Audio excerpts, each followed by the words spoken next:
Hi everyone, it's Anna here from Journeys. I'm here to talk to you about the fourth myth of vulnerability from Brene Brown's research. So if you've missed the previous three myths, just go back in the videos and you'll be able to have a look at them. So just to recap really quickly though, the first myth is that vulnerability is weakness. So vulnerability is not weakness, vulnerability is actually courage.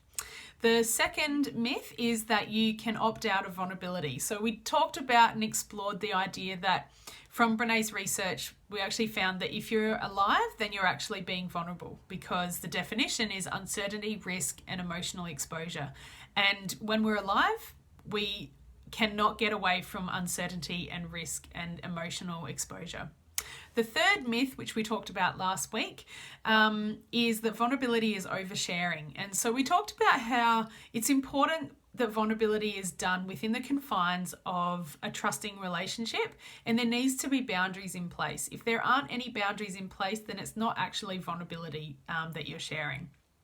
This week is myth number 4 and her final myth, which is actually that we think that we can go it alone, that we can do vulnerability on our own. And I want to read a little bit from Brene's book, Daring Greatly, and just what she says about this whole idea that we can go it alone. So it says, in reality, walking alone can feel miserable and depressing. But we admire the strength it conveys, and going it alone is revered in our culture. Well, as much as I love the idea of walking alone down a lonely street of dreams, the vulnerability journey is not the kind of journey we can make alone. We need support. We need folks who will let us try on new things, try on new ways of being without judging us. We need a hand to pull us up off the ground when we get kicked down in the arena. And if we are living courageously, that will happen. She goes on to say that until we can receive with an open heart, we are never really giving with an open heart. And finally, from something that I picked out of this, says, vulnerability begets vulnerability.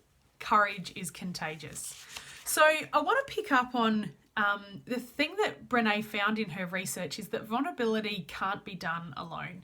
We actually need the support and we need people around us if we're going to be vulnerable. And as I said, the research showed that just being alive is actually being vulnerable. So we need people around us. You know, Brene talks about how we are wired for connection. That's because we're better together. We need to have people around us who will not judge us, who will support us and love us, respect our boundaries, set boundaries with us, develop trust, and all of those things helps to create connection and gives us a safe place for us to be brave and courageous and try new ways of living. And so a big part of Brene's process, and I guess the revolution that she is sharing with the world, is to become a more wholehearted person. And part of being wholehearted is sharing vulnerably, but the other part is knowing that we can't do it by ourselves and that we actually need other people around us. And we want other people around us, people who understand us, people who will value us, and people who will not judge us when we try something different and maybe we do fall. And as Brene talks about, if we're going to live courageously, we will fall. That's also what the research showed, is that when we challenge ourselves to try different things and to think about a new way of living, we will fall. We will feel like we fail.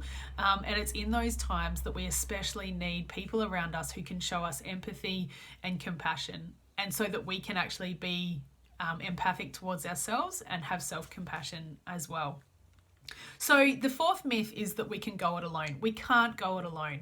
Vulnerability is most effective when we're around people and when we're on the journey together. So have a think about that. Maybe you're struggling with connections in your life at the moment. You're not alone. You know, I've been in a place like that, and it's something that I often struggle with, that I kind of think, who are my peeps? You know, who are the people around me who I know I can share this crazy idea with, or share a struggle that I'm like, you know what, I tried to be open and I got stomped on, and now I need some love and care to get back up from this fall. So have a think about that. If there's something around that you'd like to chat more about, and think about how you can be more vulnerable with those in your world. Have a look at the previous videos, and if there's anything at all that, any questions you've got, just pop them in the comments, or reach out to me, and we can have a chat. So I hope that's been helpful. That's the end of our 4-week series on the 4 myths of vulnerability. Next week, we are going to start a series on authenticity. So stay tuned, and I hope that you have a really great week. Bye.